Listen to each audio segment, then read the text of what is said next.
Okay, hello everybody. Welcome to Korean Atlanta Mentorship.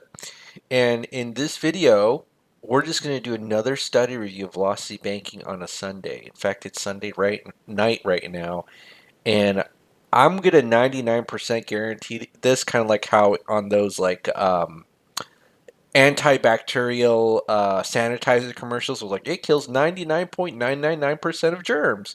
Well, I'll 99.999% guarantee that if you study velocity banking like I'm doing right now, studying on a Sunday night, you will be blessed with lots and lots of cash flow. That's what we're going to do today, right? Just another study review session. So here's what I'm doing. I'm just like staring and flexing at my paid off mortgage under 3 years, and maturity date 2051. So how do you know when it first started? 11. The first payment was 11/1, 2030, 2021, right? And now it's July 29, 2024. So three under less than 3 years, right? Because 3 years would have been 11/1, 2024. In about 2 years and 9 months, I have this mortgage completely paid off. Completely paid off. Lien position one. And nobody does this. And you know what the crazy thing is? I remember when I first learned about velocity banking in 2017, 2018, I was only making 20 grand a year. And I was kind of angry because, like, what kind, like, it was like, I'm never going to use this frustration. And, shame on you if you already have a mortgage or debt and you're not using this already. And I don't know what it is, but I just decided to study it anyways for like 3 years. I was like, I'm just gonna study this, and when I do my first real estate deal or like I get my home, I'll pay it off quickly.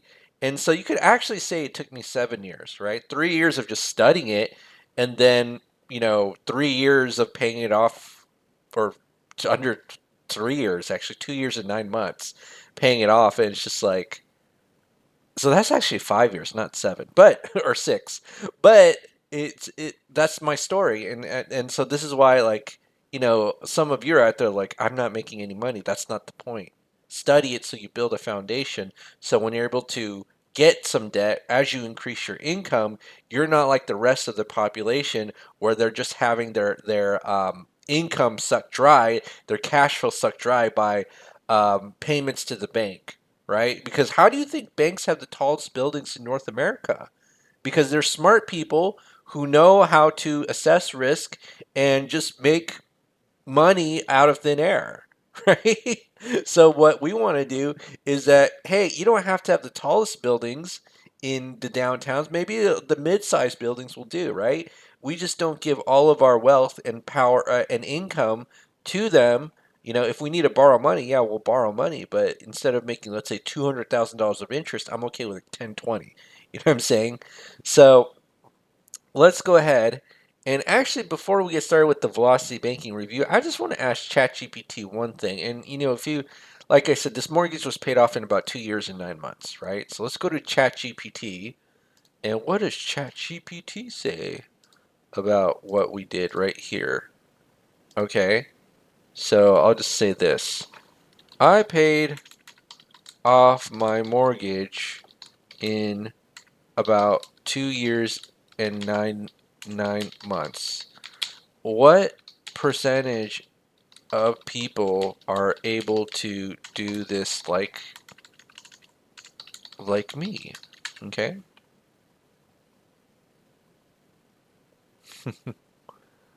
Wow. Okay. So let's go ahead and read it then. I'm gonna put the voice on. Paying off a mortgage in under 3 years is extremely rare. The vast majority of people take decades, typically 15 to 30 years, to pay off their mortgage.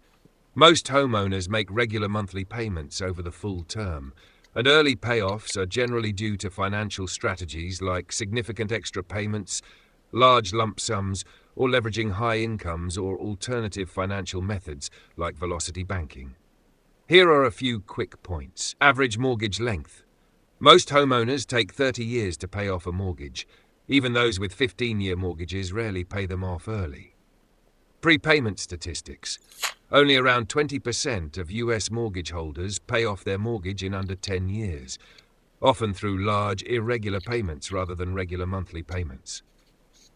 Under 5 years, only a very small fraction, possibly under 5%, manage to pay off a mortgage in less than 5 years, largely due to unique financial strategies, very high incomes, or receiving a large sum of money. Being able to achieve this in about 2 years and 9 months definitely puts you in a highly exclusive group. So I'll say, what percentage do you estimate it puts me in?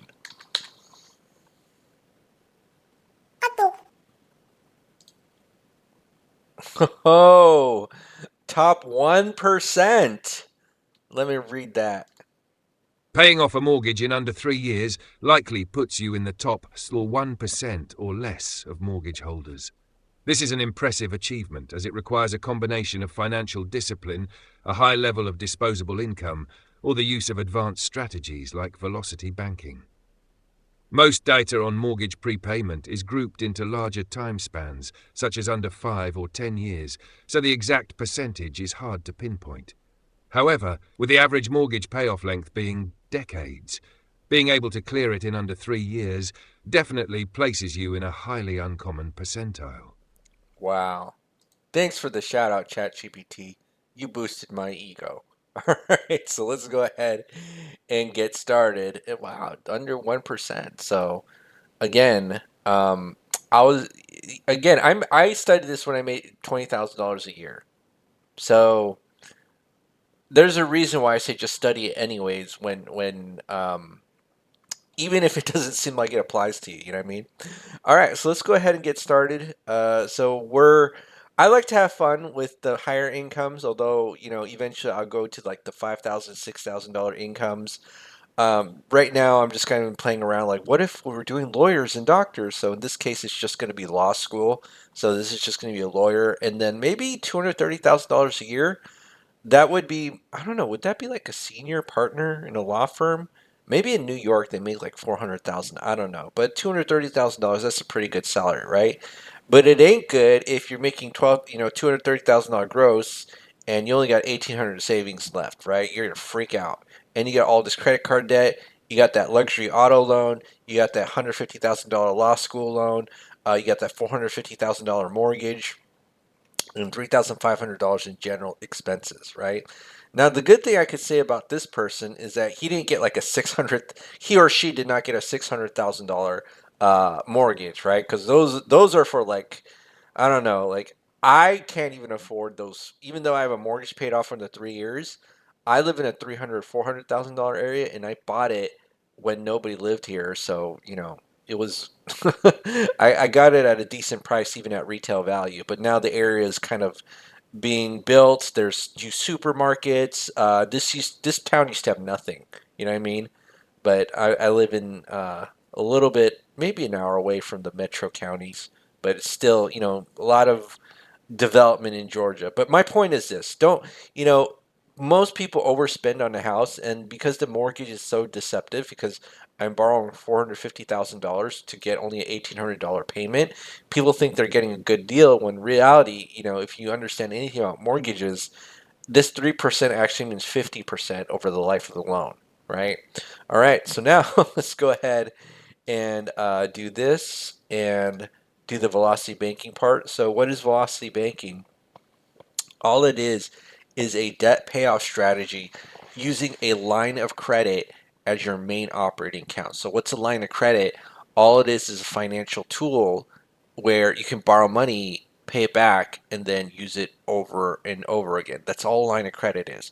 So, if I take a look here, or if I scroll up, you'll see that I have a home equity line of credit. I got personal line of credit. I got like 2019 credit cards and line of credit, but credit cards are a little bit restrictive because if I swipe a credit card, um, I can't use it to pay another credit card's bills, or I can't use it to pay loans unless I'm using Plastique, and the Plastique has some restrictions, like you can't use Amex or Visa, right? Like to pay a loan. So what we want is we want all the credit that we can get, and if we have like a home equity line of credit and we have a $50 bill to do, what's crazy is that I did this like about a few weeks ago. I just borrow $50 from the line of credit and then put it back, and it's like payment satisfied. That's the most craziest thing, right? So we're gonna assume we have a line of credit available to us, and let's just do something like, yeah, $200,000, which is a good limit that we can use at 8%, right? I've even heard of home equity lines of credit in the past that had like an insane interest rate, 2%. I had 0% interest rate for like introductory periods. I don't think they have that anymore. But previously in the past, I have heard that they were lower than this, but I'm okay with the 8% interest rate. Okay. So let's go ahead and assume that we have a $200,000 home equity line of credit available. So this assumes that you own a home and you have equity within it, and the bank is offering to lend you a line of credit with your home equity as collateral, right? That's all it is, home equity as collateral. And anytime you give a lender collateral, better rates and terms, right? And home equity isn't the only thing where you can offer collateral, right? You can actually offer cash as collateral. So that would be a secured line of credit with cash. Another thing you can do is like cash value life insurance. So certain banks, if you have cash value life insurance and you don't want to just take out loans, like an infinite amount of loans up to that certain value, and you want a revolving line of credit, you could actually offer your cash value life insurance to the bank as collateral. But home equity is the most popular one, especially here in the United States. I don't know if they offer it in other countries. But it is very popular here because your home is a very valuable asset in the United States. I heard in countries like Japan, um, the homes don't appreciate. Like, I don't even know how that works, but in real estate in the United States, it's like this given that it's always going to appreciate. Like, you buy a home in LA, Los Angeles, you buy it for $700,000, and magically that home goes to like 2 million in like 15 years, you know? All right, so let's go ahead and do this. So we're going to assume the same income, and we're going to go ahead and copy all these expenses, right? And same expenses, but this magic thing called zero savings, you have to adhere to, or you should adhere to, right? And instead of savings, you're going to have something called cash flow. This is a very nuanced concept. So if we take a look here at my checking account, in the beginning of the balance, it's zero. If I get paid, it comes to my checking account, and then as soon as it hits my checking account, it leaves and it goes to the line of credit, right? We're going to make our line of credit as our main operating account.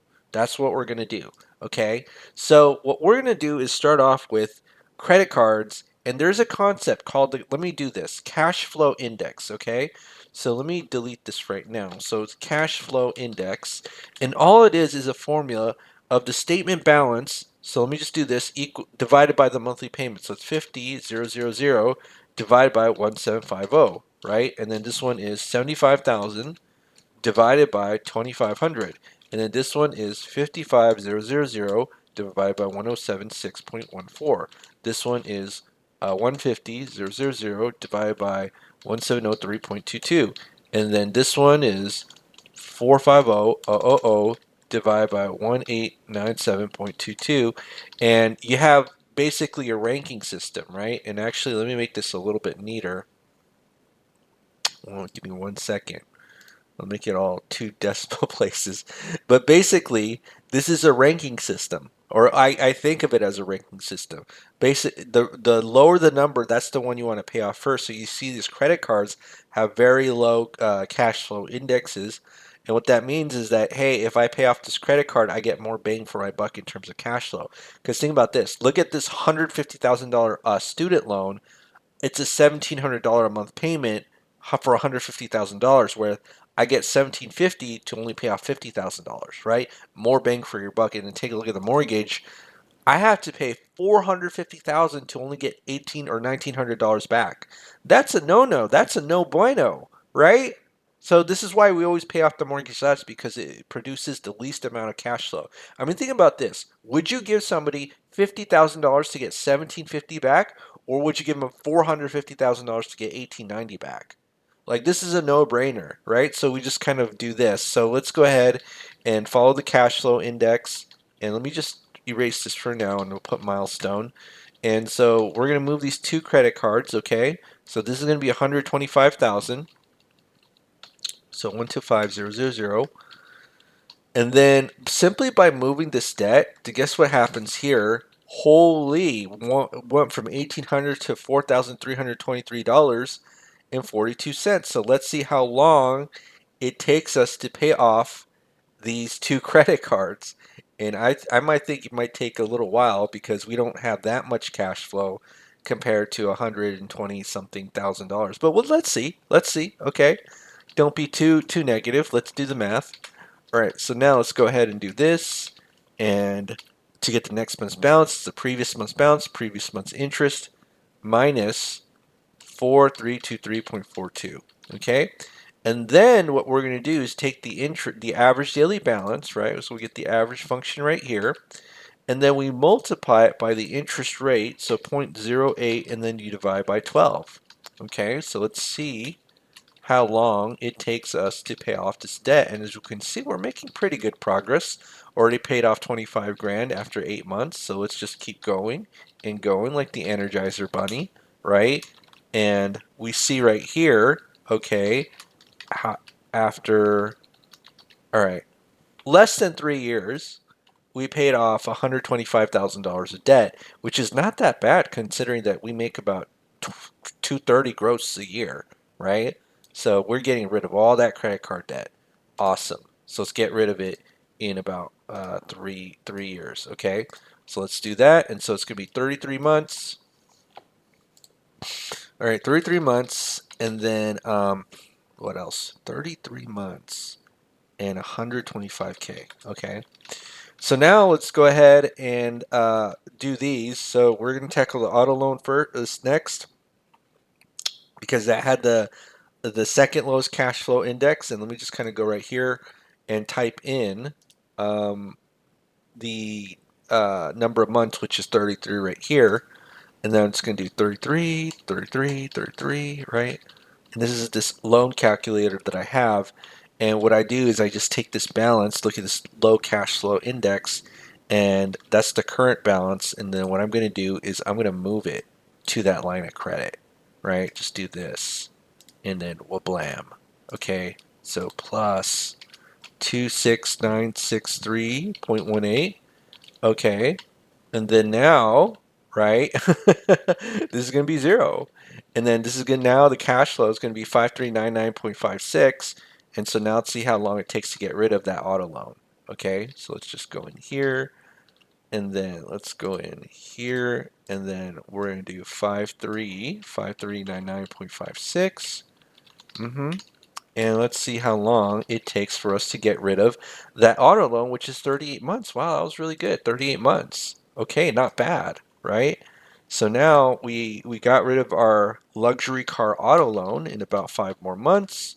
So that would be, I think, 180K. So 125 plus 55. Yeah, that would be 180K. And then now what's next is our mortgage.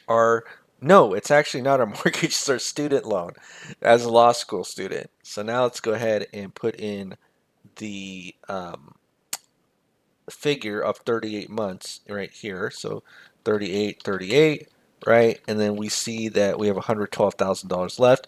Would I put this $112,000 into that line of credit? Probably not.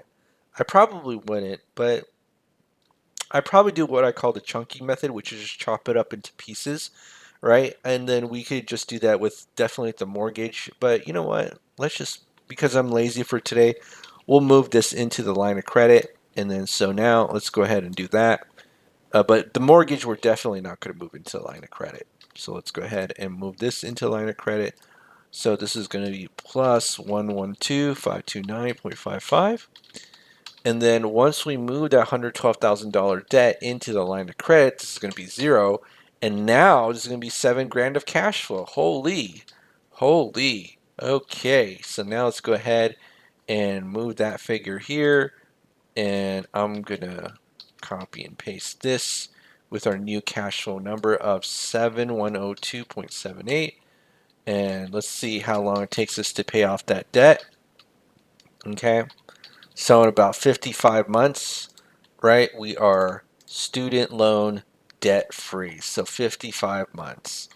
Woohoo! Okay, so 55 months, And then that would be 180 plus 150 plus 150. So 330,000. Okay, and then now it's time for us to tackle our mortgage. So let's see at month 55. All right, we see that we've paid about 58 grand in interest and 404,000 is the current balance of the loan. Now, would I put this 404,000 in a line of credit? Definitely not, because look at this cash flow index number. We pay it off and we get such little cash flow in return, but we do have to pay it off because if we take this to full term, look, we're paying 50% interest and we don't want to do that, right? So now let's go ahead and open up our little Velocity banking calculator. So give me one moment to do that. All right, here we go with our Velocity banking calculator. I've already kind of pre-input the details, right? And so income, expenses, and all I got to do is just fill in how much I'm moving to the line of credit. And you might be wondering, where is this calculator from, Renatus? And I'll probably make more videos about Renatus just because I'm kind of just doing a brief plug, kind of like how sports games would do like brief plugs for certain products, like brought to you by Chase. Even though this isn't technically brought to you by Renatus, this is where I originally learned velocity banking from. But let me go ahead and put in just kind of show you two things, right? So there's a lot of people on the internet who like advocate like, oh, just replace your low interest rate mortgage with the line of credit, even if it's higher interest rate. And that's the only scenario where I really think velocity banking kind of fails if you do it that way. So you see 4.5 years, you might be like, whoa, that's pretty good. 78K of interest, right? But what if you just use the second lien HELOC? We'll just say second lien, and then we just kind of do our little chunking here, or just move it into little pieces, and then you see it's like 4 years and 26 grand, right? Like no need to pay more money if you don't have to. That's kind of like the whole point of this, and to also estimate the payoff. So let me go ahead and do this, right? So let me go ahead, go to the other calculator, and then now this is going to be 4 years. So it's going to be 55 divided by 12 plus 4. And now that's 8.58 years. 58 years debt free, right? And then this is going to be 330 plus 450. So that's 780K of debt. Oh my goodness. 780K of debt gone.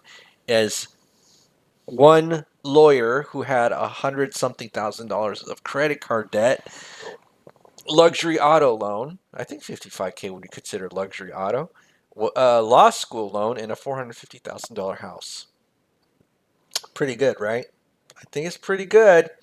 So again, we're not at the top 1% elite according to ChatGPT, where we paid it off under 3 years, but or 2 years and 9 months. But I think maybe paying it off in 4 years is like the top 2 or 3%. So this lawyer can be elite like me if they make a little bit more income. You know what I'm saying? All right, just me flexing. So that's it for today. So as I said before, it's going to be a cash flow blessed Sunday as you study velocity banking. Have a good night, everybody, and I hope your week goes well as you start the work week, because I know some of you are dreading it, right? Some of you are like, oh, I can't stand this. I know you were thinking that. All right, but as we study this and as we have more cash flow, we actually have more leverage, because if we can have so much cash flow that we walk away from our job doesn't control us. We're not going to be in the golden handcuffs. Okay. All right. Well, then, have a great day, everybody, and we will speak next time. Beautiful Sunday.